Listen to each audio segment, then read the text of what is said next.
মাধ্যমিক ইতিহাস map pointing.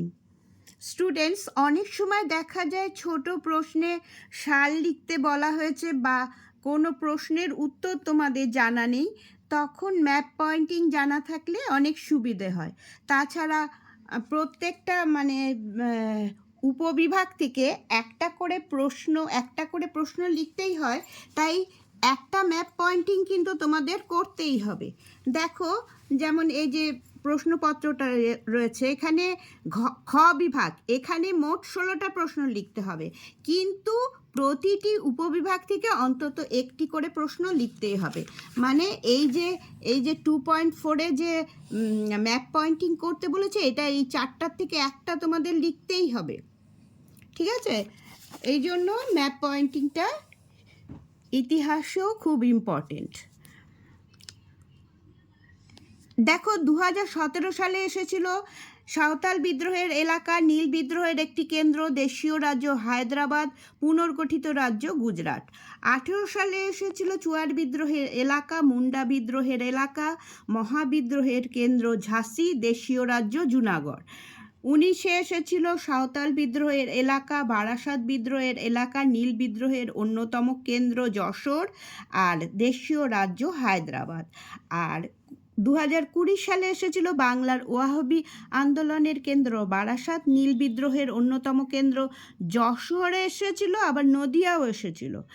আর 3 নম্বর হচ্ছে মহাবিদ্রোহের অন্যতম কেন্দ্র মিরাট আর পুনর্গঠিত রাজ্য মহারাষ্ট্র।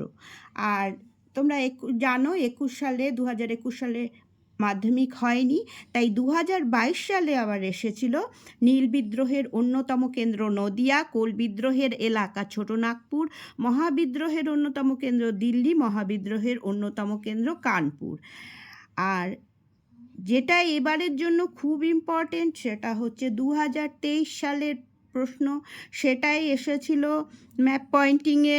মহাবিদ্রোহের একটি কেন্দ্র মিরাট, সাঁওতাল বিদ্রোহের এলাকা। 3 নম্বরে দিয়েছিল বাংলার ওয়াহাবি আন্দোলনের একটি কেন্দ্র বারাসাত আর দেশীয় রাজ্য হায়দ্রাবাদ। এগুলো দেখানোর উদ্দেশ্য হচ্ছে যে দেখো, 4টের মধ্যে 3টেই বিদ্রোহ সংক্রান্ত ম্যাপ পয়েন্টিং আসে, আর একটা আসে কি, আর একটা আসে হচ্ছে হয় পুনর্গঠিত রাজ্য বা দেশীয় রাজ্য, এগুলো আসে। সেই জন্য আমরা সবচেয়ে ইম্পর্টেন্সই দেব 2023 সালের, এটার একটাও আমরা বাদ দেব না। কি বাদ দেব এবার দেখব। 2024 সালের মাধ্যমিক পরীক্ষায় এসেছিল চুয়ার বিদ্রোহের এলাকা, এটা বাদ দেব। মহাবিদ্রোহের একটি কেন্দ্র কানপুর, মহাবিদ্রোহের একটি কেন্দ্র দিল্লি, মানে দুটো হলো মহাবিদ্রোহের দুটো। দেখো, মহাবিদ্রোহ থেকে দুটো এসেছে, দুটো কেন্দ্র হচ্ছে, একটা হচ্ছে কানপুর, একটা দিল্লি, আর পুনর্গঠিত রাজ্য কেরল। এই 4টে প্রশ্ন আমরা বাদ দেব। এবারের জন্য 2025 সালের জন্য মাধ্যমিকের জন্য আমি যে সাজেশন তৈরি করেছি, তাতে মহাবিদ্রোহের কেন্দ্র পড়তে বলেছি হচ্ছে ব্যারাকপুর, অযোধ্যা, মিরাট, ঝাঁসি। কারণ মহাবিদ্রোহের কেন্দ্র একটা করে আসেই, আর যেহেতু কানপুর আর দিল্লি চলে এসেছে, ওই জন্য ওই দুটো বাদ দিয়ে এই 4টে তোমরা অবশ্যই দেখে যাবে। আর অন্যান্য বিদ্রোহ কেন্দ্রর মধ্যে 1 নম্বরে দিয়েছি কোল বিদ্রোহের কেন্দ্র। অনেক দিন আসছে না, এটা আসার সম্ভাবনা আছে। তার মধ্যে না দুটো দেখে রাখবে, হাজারিবাগ আর ছোটনাগপুর। এমনিতেই বেশি এলাকা জুড়ে হয়নি, তাই এই দুটোই মেন এলাকা, এই দুটো দেখে রাখবে। 2 নম্বর দেখবে হচ্ছে বাংলার ওয়াহাবি আন্দোলনের কেন্দ্র। আমি বারবার বলছি 2023 সালের প্রশ্ন আমরা ছাড়বো না, সেটা আমরা করেই যাব। সেই জন্য এইটা অবশ্যই করবে, বাংলা ওয়াহাবি আন্দোলনের কেন্দ্র বারাসাত। আর হচ্ছে নীল বিদ্রোহের কেন্দ্র, নীল বিদ্রোহের 3টে কেন্দ্র নদিয়া, খুলনা অথবা যশোর। এই 3টার যে কোনো একটা আসতে পারে, উল্লেখ করে দিতে পারে, আর উল্লেখ না করলে তো তোমরা যেটা ভালো পারবে সেটা লিখবে। আর এই 3টে যদি তোমরা শেখো, তাহলে দেখবে এলাকাটাই শিখে যাচ্ছ। যদি নীল বিদ্রোহের এলাকা দেয় তাহলেও তোমরা লিখতে পারছো, মানে আঁকতে পারছো। ঠিক আছে? আচ্ছা, আর এলাকার মধ্যে দিয়েছি সাঁওতাল বিদ্রোহের এলাকা, মুন্ডা বিদ্রোহের এলাকা, সন্ন্যাসী ফকির বিদ্রোহের এলাকা, 4 নম্বরে দিয়েছি রংপুর বিদ্রোহের এলাকা, 5 নম্বরে দিয়েছি বারাসাত বিদ্রোহের এলাকা। আর দেশীয় রাজ্যের মধ্যে তোমরা করবে জুনাগড়, জম্মু কাশ্মীর, মহারাষ্ট্র আর পুনর্গঠিত রাজ্য গুজরাট, এই কটা করবে। এবার আমি দেখাচ্ছি সেটা হচ্ছে তোমরা কিভাবে ম্যাপ পয়েন্টিংটা করবে। আমার কাছে আপাতত হাতের সামনে 2018 সালের প্রশ্নপত্রটা আছে। দেখো এখানে 4টে দিয়েছে, তো 4টে দিয়েছে, আর তোমাদের এরকম একটা ম্যাপ দেবে, ভারতবর্ষের ম্যাপ দেবে। এবার ধরো এই যে এখানে দেওয়া আছে, ধরো মহাবিদ্রোহের কেন্দ্র ঝাঁসি, এইখানে এই রকম জায়গা দিয়ে ঝাঁসিটা কীরকম করবে তোমরা, কিন্তু পেন্সিল ইউজ করবে। আমি পেন তোমাদের বোঝানোর জন্য, পরিষ্কার দেখানোর জন্য আমি করেছি। এরম গোল দেবে, ভেতরে কেন্দ্রগুলো এরম করে করবে, এরকম মাঝখানে একটা দেবে।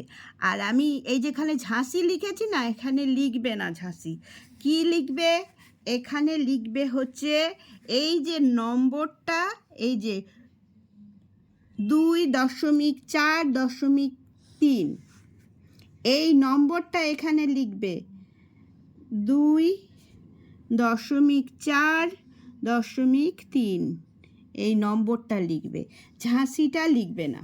ঠিক আছে? কোথায় লিখবে?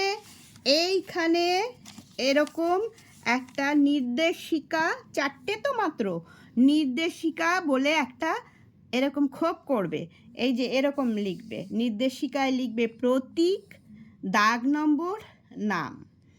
এবার প্রতীক কি, আমি যে প্রতীকটা, এই যে ঝাঁসির যে প্রতীকটা করেছি, এখানে এরম ঝাঁসির প্রতীকটা বসে যাবে।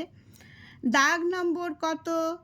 2, এই যে যেটা প্রশ্নপত্রে থাকবে, এই যে 2.4.3, ঠিক আছে?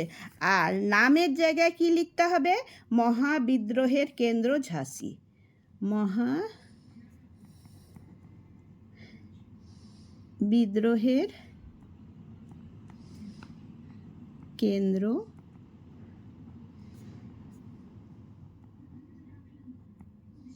ঝাঁসি।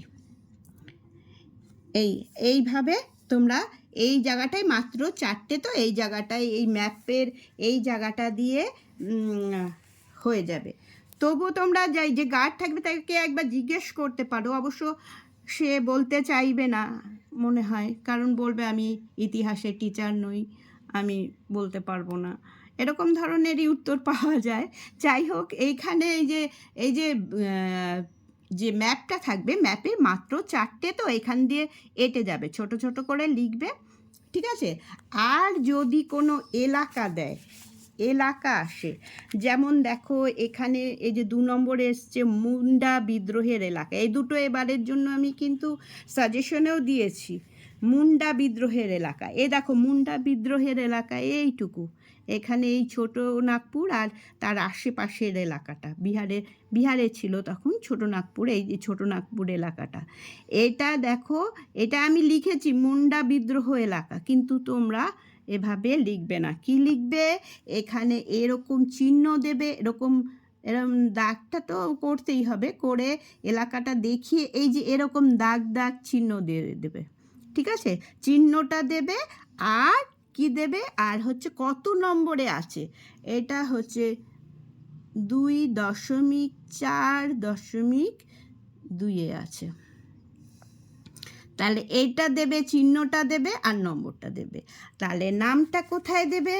আবার বলছি, নামটা এখানে প্রতীকটা লিখবে, প্রতীকটায় এরকম যেরকম ইচ্ছা এরকম দিলে, এগুলো কিন্তু পেন্সিল দিয়ে করবে, এরকম প্রতীকটা দিলে, তারপরে নম্বরটা দেবে, 2.4.2 নম্বরটা দেবে, সোজা করে লিখবে। আমি একটু ব্যাকা হয়ে গেল, যাই হোক, এখানে এরকম তোমরা সোজা করে লাইনটা টেনে দেবে।